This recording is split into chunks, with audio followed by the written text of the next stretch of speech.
तो वे अपन polymorphism cover करते हैं। अब इसलिए मैंने इसके लिए मैं थोड़ा सा राइटअप्स बेसिकली रेफ़र किए थे और मैंने एक वीडियो भी रेफ़र किया था, वो मैं लिंक बेसिकली डाल दूँगा डिस्क्रिप्शन के अंदर। बट उसका जितना भी वीडियो देखने की ज़रूरत पड़ेगी नहीं वैसे, क्योंकि मैं इधर ही सब कुछ कवर कर लूँगा, ठीक है।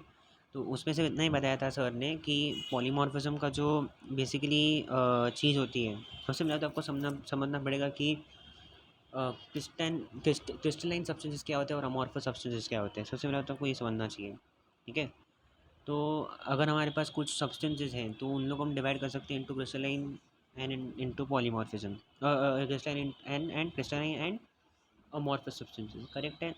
और प्रॉब्लम ये होती है कि जब हम क्रिस्टलाइन सब्सटेंस की बात करते हैं तो उसका मतलब होता है कि basically no it is properly lined, ठीक है, क्रिस्टलाइज होता है, उसका अच्छा खासा क्रिस्टलाइज होता है, रैंडमली अरेंज्ड एटम्स या फिर हाँ, रैंडमली अरेंज एटम्स नहीं रहते।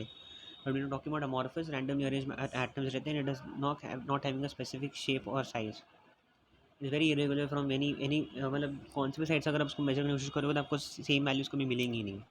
हाँ, तो ये एक डिस्टिंक्शन होता है between what is crystalline, what is amorphous. और अब जब हम बात करते हैं क्रिस्टलाइन की, तो क्रिस्टलाइन के अंदर बेसिकली पॉलीमॉर्फिक फॉर्म्स की बात आ जाती है, बिकॉज मतलब कोई भी सब्सटेंस अगर क्रिस्टलाइन है तो वो पॉलीमॉर्फिक फॉर्म में एग्जिस्ट कर सकता है। मतलब एक क्रिस्टलाइन फॉर्म जो है नहीं रहेगा, it will be having two और आइदर थ्री क्रिस्टलाइन फॉर्म्स। तो उस क्रिस्टलाइन फॉर्म को हम बोलेंगे it is having polymorphic forms. समझ में आया? अच्छा, सो मोर, हाँ, can is more than one form with crystallize arrangement, polymorphism, correct है, बराबर। तो two types of polymers, one is your enantiotropic polymer and one is your monotropic polymers. और अगर आप ये बात करोगे change of one polymorph to another by varying temperature and pressure, NaCl at all temperature pressure, ये सिर्फ नाम के लिए याद रखने के लिए ठीक है, but you don't understand anything from this, right. आपको मेन चीज़ें कहाँ से मालूम पड़ेगी when you read this comparison between. तो यहाँ पर लिखा हुआ है, ये सबसे पहले बात आपको समझना पड़ेगा कि जब हम बात करते हैं एनान्थोट्रोपिक और मोनोट्रोपिक की, इसको कैसे याद रखोगे, you will remember it as rubber and ion, okay. अगर आपने रबर के ऊपर प्रेशर डाला, ठीक है ना, रबर को खींचने की कोशिश की, तो क्या होगा, रबर बेसिकली स्ट्रेच हो जाएगा and after releasing the pressure what will happen, the pressure will be after the pressure is released, basically the rubber will come back to its original position, correct है। so reversible change into another form by altering the temperature or pressure। इसमें example ने sulphur दिया हुआ है, but अगर अपन day to day life की examples की तरफ से बात करें तो रबर आ जाता है हमारे दिमाग के अंदर, बिकॉज रबर में बेसिकली कैसे होता है कि एक बार आप प्रेशर लगाओ, उसको खींचो, स्ट्रेच करो, तो अपने वापस वो after release of pressure it will come back to original position similarly. दूसरी बात मैं जब बोलना चाहता हूँ कि जब हम बात करते हैं अपने मोनोट्रॉपिक की, तो उसका आप एग्जाम्पल ले सकते हो आयन या फिर प्लास्टिक। एक बार टेम्परेचर लगाने पर, एक बार उसको हीट करने पर या फिर उसके ऊपर प्रेशर लगाने पर जिस फॉर्म में वो चेंज हो गया, वापस वो अपने फॉर्म में नहीं आएगा, करेक्ट है, आफ्टर रिलीज ऑफ प्रेशर और टेम्परेचर। तो उसके लिए अपन एग्जाम्पल ले सकते हैं आयन का, बट इस हिसाब से उन्होंने यहाँ पर एग्जाम्पल दिया ग्लिसरॉल स्टीरेट्स का एंड सल्फर का, तो उस हिसाब से आप जितना बुक जो एग्जाम्पल बुक में दिया वही लिखना आप। दूसरा वाला मैंने ये की है कि reversible face transition and irreversible face transition. तो जब हम बात करते हैं मेटास्टेबल टू स्टेबल, अब सबसे बड़ी बात आपको याद रखनी चाहिए, मेटास्टेबल का मतलब होता है highly reactive state and highly unstable state. तो जो हम जब बात करते हैं इनैंशोमेरिक फॉर्म की, इनैंशोट्रोपिक की, तो वो जो रहता है उसमें बेसिकली फेस ट्रांजिशन जो रहता है, एक फेस से दूसरे फेस में जाना, समझ रहे, एक फेस में दूसरे फेस में जाना मतलब ये नहीं कि वाटर से सॉलिड में जाना, ऐसा नहीं बोल रहा हूँ। एक पॉलीमॉर्फिक फॉर्म से सेकंड पॉलीमॉर्फिक फॉर्म में जाना, उसको बोलते हैं फेस ट्रांजिशन इस केस के लिए। तो जो मेटास्टेबल टू स्टेबल, तो ऐसा भी नहीं है कि सिर्फ मेटास्टेबल से स्टेबल जाएगा, ऐसा भी हो सकता है स्टेबल से मेटास्टेबल वापस आ सकता है अपने टेम्परेचर या प्रेशर कंडीशंस के हिसाब से, ठीक है। और फार्मास्यूटिकल पॉइंट ऑफ व्यू से देखने जाए तो मेटास्टेबल स्टेट जो है वो बहुत इंपॉर्टेंट रहता है, because that is very very important, because it is highly reactive and highly unstable. तो बेसिकली उसकी सॉल्युबिलिटी प्रोफाइल काफ़ी अच्छी रहती है, that is why we take the metastable as compare to stable form. अगर हम बात करें हमारे मोनोट्रोपिक फॉर्म की, तो वो मेटास्टेबल से स्टेबल में जाके बस रह जाएगा, it won't come back to metastable state, that is very very important. और इस ट्रांजिशन के समय अगर हीट एनिसोट्रॉपी के टाइम पे इस ट्रांजिशन के समय हीट बेसिकली अब्जॉर्ब होती है, इसलिए इस ट्रांजिशन को बोलते हैं एंडोथर्मी। और जब मोनोट्रोपिक फॉर्म जो रहता है बेसिकली वन पॉलीमॉर्फिक फॉर्म से दूसरे पॉलीमॉर्फिक फॉर्म में चेंज होता है, तब हीट रिलीज़ होती है, तो उस हीट को हम लोग इसके लिए उस ट्रांजिशन को बोलते हैं एक्सोथर्मिक ट्रांजिशन। देन यहाँ पर लिखा हुआ है कि higher melting form has lower heat of fusion and higher melting form has higher heat of fusion. मतलब जो भी अगर आप इसको कंसिडर करके देखो, ठीक है, जैसे कि लोअर हीट ऑफ फ्यूजन, पहले तो मालूम होना चाहिए हीट ऑफ फ्यूजन का मतलब क्या होता है। हीट ऑफ फ्यूजन का मतलब ये होता है कि 1 ग्राम पदार्थ को जब हम जलाते हैं, ठीक है, जलाते हैं, फिर हम लोग बोल सकते हैं कि कन्वर्ट करते हैं, ओके, एक फॉर्म से दूसरे फॉर्म में, जैसे कि water to liquid, water to liquid में क्या बोलूँ, सॉरी, आइस टू वाटर, बराबर।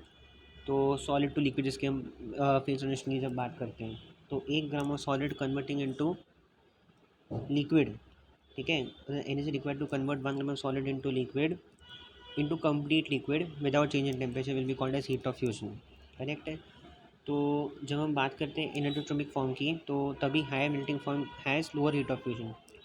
तो अगर हम बात करें किसी भी, मतलब अगर हम बात करते हैं इनएडोट्रोपिक फॉर्म की, तो जो उसके अंदर हायर मेल्टिंग पॉइंट वाला जो फॉर्म रहता है, उसकी जो हीट ऑफ फ्यूजन रहती है वो काफ़ी लो रहती है।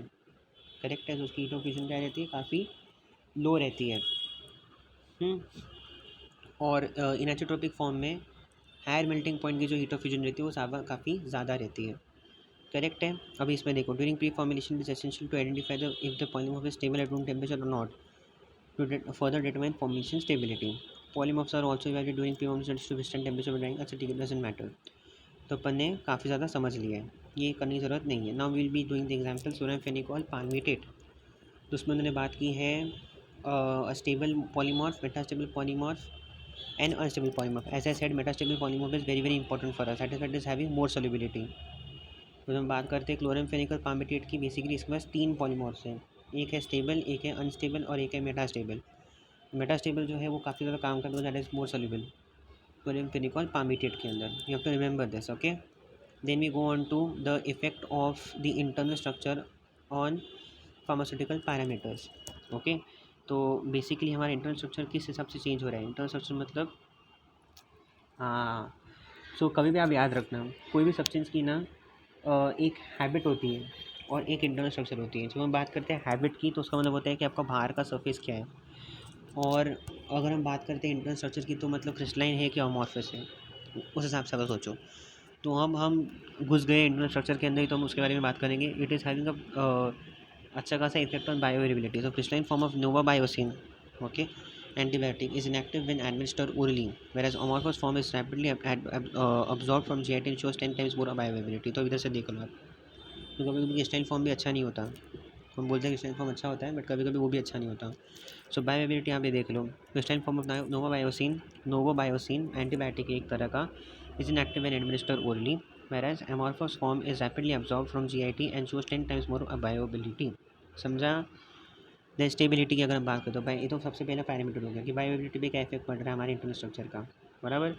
अभी स्टेबिलिटी पे क्या इफेक्ट पड़ेगा। Crystalline form of penicillin G is as potassium और sodium salt are more stable compare to amorphous form of penicillin G. तो crystalline form of penicillin G is more stable as compare to your amorphous form. Correct है, simple. और suspension syringeability की हम बात करें, तो अभी जब हम सिरिंज लेते हैं, जब भी हम IV इंजेक्शन बनाते हैं, तो जब भी हम IV इंजेक्शन को सस्पेंशन फॉर्म में देते हैं, तो बेसिकली उस सस्पेंशन को सिरिंजेबल होना चाहिए कि भाई उसको हम सिरिंज के अंदर डाल सकें। तो देखो, suspension of plate shape crystals में भी injected through needle with greater ease and बात में नीडल शेप क्रिस्टल्स। अगर अगर आपके मेडिकामेंट के अगर प्लेट शेप्ड क्रिस्टल्स होंगे, तो ज़्यादा प्रॉब्लम होगी इंजेक्ट करने के लिए। तो नीडल सॉरी ज़्यादा प्रॉब्लम नहीं, अच्छा होगा। मतलब प्लेट शेप क्रिस्टल्स होंगे तो अच्छा हो जाएगा, but if it's needle shape crystals same dimensions के,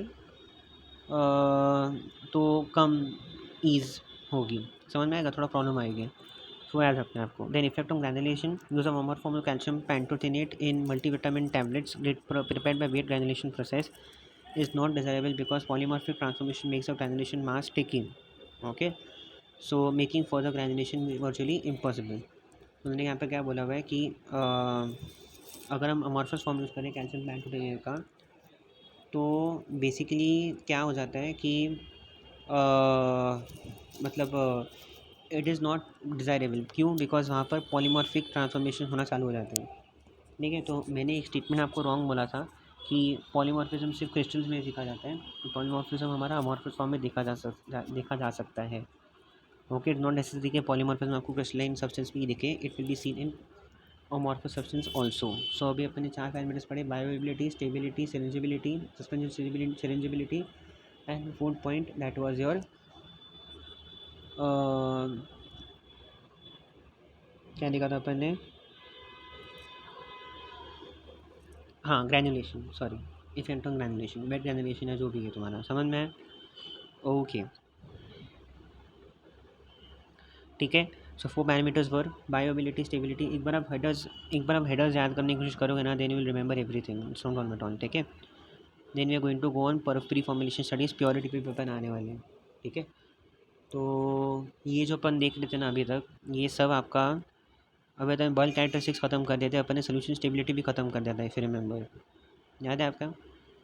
ये देखो यहाँ पर अपन आए थे सोल्यूबिलिटी एनालिसिस, करेक्ट है, तो अपन ने ख़त्म कर दिया था, फिर रिमेंबर, बराबर। Now we are on the stability analysis, जहाँ पर अपन वो crystalline, oh sorry, I am very sorry, जो हमने अभी अभी देखा बेसिकली क्रिस्टलिनिटी एंड पॉलीमॉर्फिज्म, ये सब आता है आपका बल्क कैरेक्टराइजेशन के अंदर। अभी तक अपन ने सोल्यूशन सॉरी स्टेबिलिटी एनालिसिस चालू नहीं किया है, ठीक है। तो अगर हम बात करें हमारे इसकी, वो तो अभी हो तो चुका है वैसे, हाँ, तो दिस इज़ नाउ डन। तो मैंने पैरामीटर्स भी कवर कर लिए। Now will be going on purity. अभी प्योरिटी की तरह आएगी, बताता हूँ मैं, एक second. UV spectroscopy and chemical stability profile, solid state stability, solution state stability, then elevated temperature studies, then stability under high humidity conditions,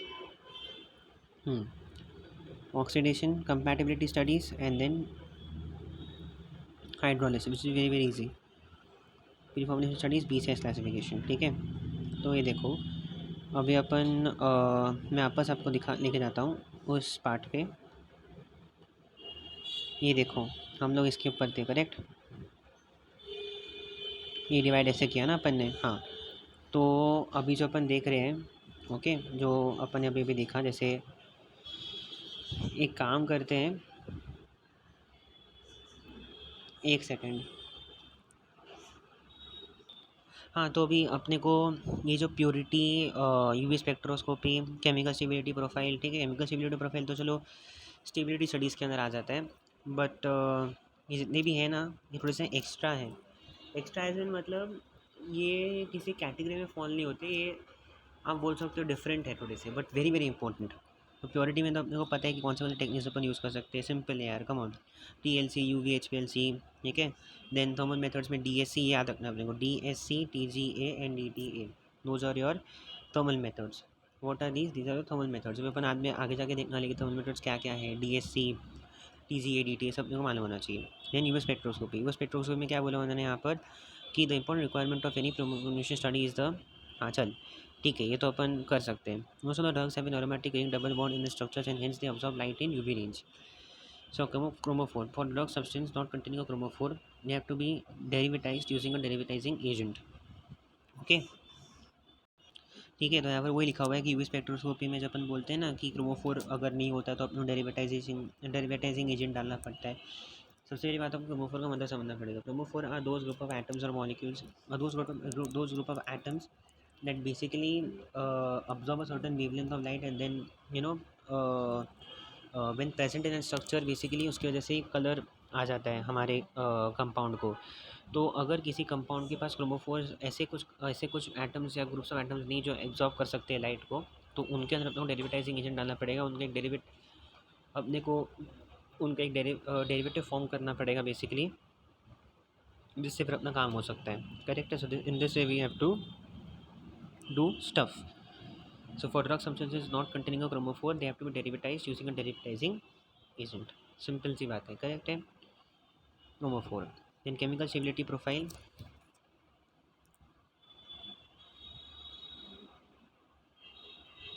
के बारे में बात किया उन्होंने। अच्छा, यूवी स्पेक्ट्रोस्कोपी हो गया ना, करेक्ट, बिकॉज यूवी स्पेक्ट्रोस्कोपी के लिए अपने को बहुत क्रोमोफोर की बहुत ज़रूरत होती है। देन केमिकल स्टेबिलिटी प्रोफाइल, अभी ये हम लोग पढ़ रहे हैं स्टेबिलिटी प्रोफाइल के बारे में। तो solid stability and solution stability, फिर रिमेंबर हमने देखा था।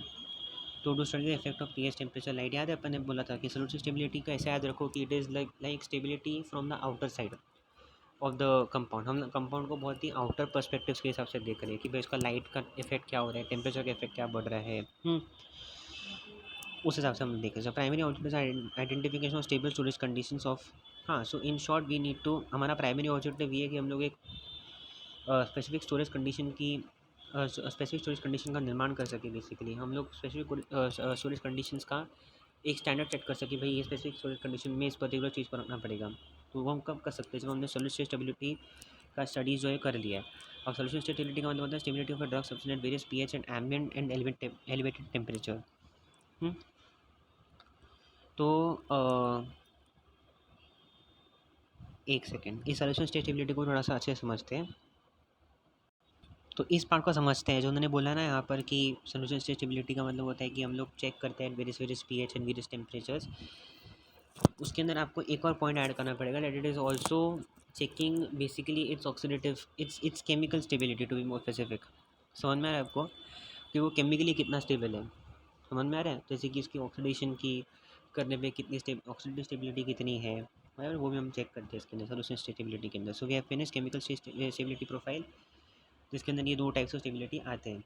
ये तो हमने कौन सा टॉपिक सब कभी कभी कभी अभी अभी कवर किए। प्योरिटी में अपन यूवी स्पेक्ट्रोस्कोपिक देखा, जिसके अंदर अपन ने भी बात की, क्रोमोफोर की बात की थी।